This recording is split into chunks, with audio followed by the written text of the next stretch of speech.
Hi, Melanie here, and I'm hanging on the edge of my seat to hear the results of this year's science fair. I know I might not look like a typical studious girl, but I'm definitely serious about school. Ooh, 1 second. The winner of West High Science Fair 2023 is Harry Silver. That means the runner-up is Melanie D'Angelo. Congratulations to you both. Please come onto the stage for your awards. Man, I can't believe I'm second to him again. We'd been literally swapping first and second place on every leaderboard since we were kids.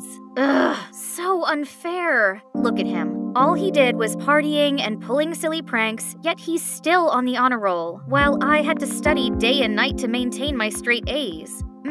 Mom's taking quite long. What's that commotion over there? This calls for celebration. What do you guys think? Olive Garden? Yes! Geez, can you keep it down just a smidge? Come to think of it, people like Harry just have it all, while I only have Mom by my side. Oh, she came just in time! Dad left us for another woman a while ago, so my mom had been struggling every day being a single mom. She must be really sad and lonely, so I'd never mention Dad anymore. Poor her. The more I felt for Mom, the angrier I was at Dad. Only my bestie, Izzy, knew about this, cause, you know, it's hard to open up when you're from a broken home. Luckily, there's one thing in this world that could raise my spirits, as well as my heartbeat, in these dark, gloomy days. My dreamy crush, Cameron. Last year of middle school was coming to an end, so I gotta make a move with Cameron fast. The problem was, every time I got close to him, that party pooper appeared out of nowhere to make fun of me. He kept calling me melanin, cause that's what you lack, and bothered me nonstop. We had never gotten along, but seriously? What's wrong with him lately? He picked on me way too much, and why only me? I can't believe everyone thinks he's a model student. To me, Harry's no more than the most annoying bug. All right, hair, makeup, pearly white teeth, check. I'm giving it another go today, waiting for Cameron at his locker with my love letter in hand. As soon as I saw his gorgeous face, I took a deep breath, then put up the sweetest smile, but all of a sudden, someone messed up my hair from behind. Ouch! I turned around to see the culprit. Harry!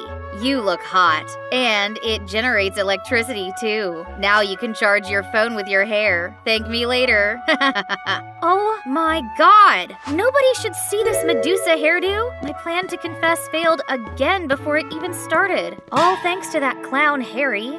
Wait, isn't that my dad? He was walking out of the principal's office with a much younger woman and a boy my age. From what I gathered, they're saying that his son would go here. Seeing how my dad's starting a new life with his new family, I couldn't help but feel sorry for Mom. This is all that woman's fault. If she just disappeared, things could go back to the way they were.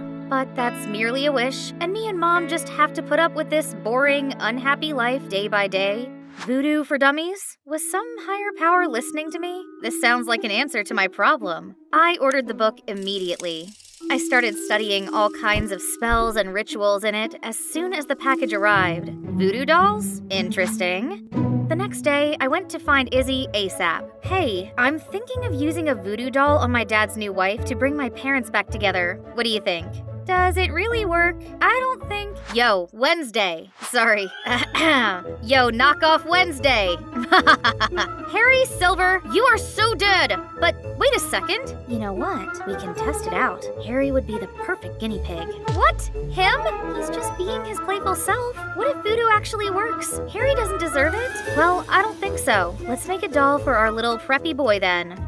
Crocheting a doll's easy, however the tricky thing was getting my subject's hair, and you bet I won't get physically close to Harry even if someone pays me to. So I got this, a Ouija board. It will help me figure out the code for his locker. There must be a few strands stuck on the fancy hairbrush that he kept inside. Ugh, but none of the combos worked. This is the 10th time already. How about this? There we go. But there were only books inside. Boring. Then the soccer team's changing room it is. I will definitely find something on his uniform. Let's see. Harry Silver. There it is. Aha! Gotcha! I was about to flee the scene when I suddenly saw a boy with only a towel around his waist. Ah! I sprinted to the door and dashed straight through the hallway. That was close. Okay, I still had a voodoo doll to finish. And it's done. I excitedly show Izzy last night's work. Pretty good, huh? It has Harry's hair, too. What? How do you know it's really Harry's? What if it's somebody else's? Hey, did you hear some perv with panda eyes was creeping around the boys' changing room yesterday? Go away. But don't worry, starting today we'll take turns guarding the entrance to catch them. Oh, what a coincidence. You fit the culprit's description perfectly, Melanin. But you're definitely not that pervy, are you? I was so mad I felt smoke coming out of my ears. I wish my gaze could kill that brat. Mel, you're squeezing the doll's arm. It's gonna come off. Whoops, my bad. Next time I saw Harry, he had bandages all over his right arm. Hang on, did I do that? Feeling guilty and curious, I approached him. Hey, what's wrong with your arm? It's been in pain since yesterday for no reason. My doctor said nothing's wrong, but I kept feeling like someone's squeezing it really hard. Ugh, there it goes again. Oh, spooky. It means the doll is truly magical. I immediately came running to tell Izzy, and of course, she was shocked too. But hold up. Nosy Artie? How long has he been standing here? This guy clearly had heard everything. He kept reaching for my doll. No way. He'd tell the whole school about it. Then suddenly, Harry sat down next to me. Melanie, my arm hurts. Feed me. What's he pulling now? Can't he see I'm in the middle of something? Right at that moment, Artie snatched my doll. Leave it to me. No, Artie, no! Not with milk in his mouth. Oops, sorry, I felt so nauseous all of a sudden. That was more than enough to make all of us firm believers. But maybe I should stop. I do feel guilty for dragging Harry into this. That afternoon, when I was about to throw the doll in the trash can, I saw Cameron walk towards me. Did Christmas come early? Hey, I was wondering if you're... Yes, I've been waiting so long for this day. An occultist? What? I mean, Artie was going off about a voodoo doll of yours, so I thought you might know a thing or two about love spells. But if that's not true, I'm sorry. What do you need a love spell for? Then he revealed he wanted to put a spell on his crush, Regina. So all this time, I had no chance with him at all? But hey, a love spell sounds like a brilliant idea. It could ensure my parents' reunion too. Sure thing, but I'll need your hair as well as Regina's. Also, some of your personal items for the spell to work. Obviously, I'll use his stuff, but in a love spell for me. And you know what I gave him? It's all junk with some of my poodle's fur. A few days later, I found a gift box in my locker from Cameron. My spell worked! I'm about to have a boyfriend and reunite my family. But before I could carry out that long-awaited plan, Artie came to me with a difficult request, making a voodoo doll of Brad, some transfer student who already established himself as a vicious tough guy. That sounds dangerous, and I already promised myself not to use voodoo anymore. Don't believe me? See for yourself. Then, I followed him and witnessed another student being picked on by a much bigger guy. Hey, isn't he Dad's stepson? Okay, this Brad guy deserves it, so I agreed to help Artie.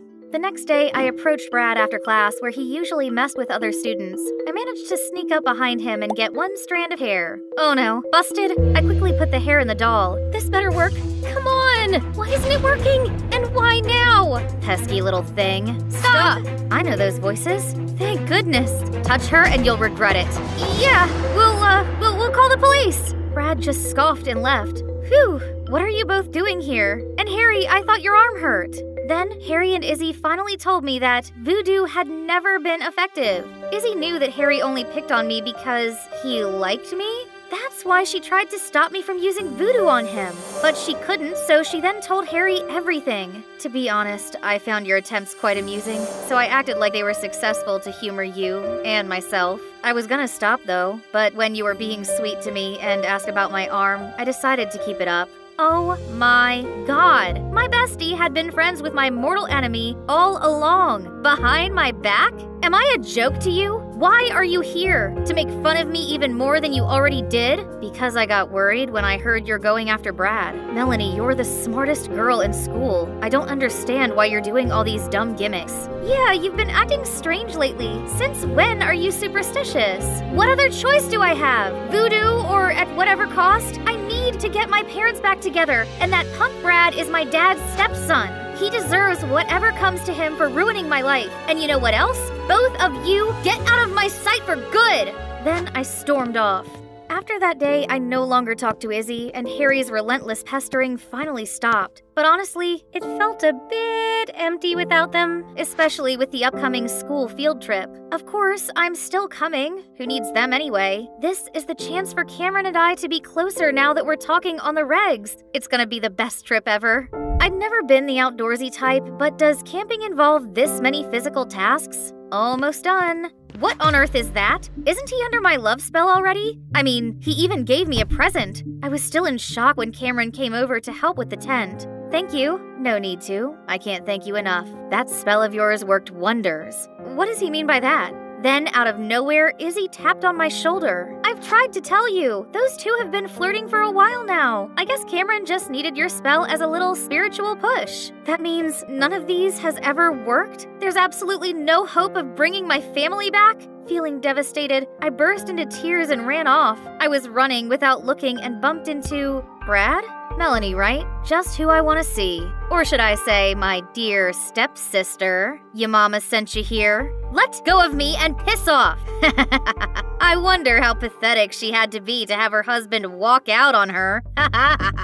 If this was any other time, I would have fought back. But after all that just happened, I've lost all of my will to do anything now. Out of the blue, I saw someone charge at Brad and land a brutal blow on his face. I said I'd make you regret touching her. I had to stop Harry before he messed Brad's face up beyond recognition. It's time we got out of here. Why did you come help me after everything I said? I'm kinda used to your coldness. Besides, my love language is following you around and teasing you until you notice or get mad at me. Silly. I know. On a different note, I thought you knew that voodoo was useless. Yeah, so I thought of a love spell to get my parents back together. Then my family will be whole and happy again. But I know it now. There's no such thing as magic. Why not? Magic is alive and well inside you, and it is called forgiving. It cannot punish those who hurt you and your loved ones, but it can help you let go of your pains and sufferings. What are you trying to say? I mean, no magic can make your dad come back, but someday the pain he caused you won't ache anymore. Eventually, your mom and you will heal and lead a fulfilling life without him. I never took this goofy guy for the philosophical and mature type, but I guess he's right. I've been so caught up in my own bitterness that I didn't realize moving on was an option. When my mom picked me up, I decided to finally ask her about my dad. Unexpectedly, Mom told me that of course it was sad at first, but she's actually doing fine these days. Life's supposed to have its ups and downs. As long as we welcome them with open arms, everything will turn out all right in the end. After all, your father will have the life he wants, while we get on with our lives. Turned out I was the only one chasing the past all this time, when what I actually needed was closure. Mom's words were more than enough to put this grieving period behind me. My last year as a middle schooler was quite eventful. Brad was no longer a problem since he got a taste of Harry's fist. Did I mention that we became a trio of best friends? For now, at least. Harry never stopped his shenanigans, but instead of getting annoyed like before, I found him quite adorable and endearing. Oh, just kiss already. Izzy!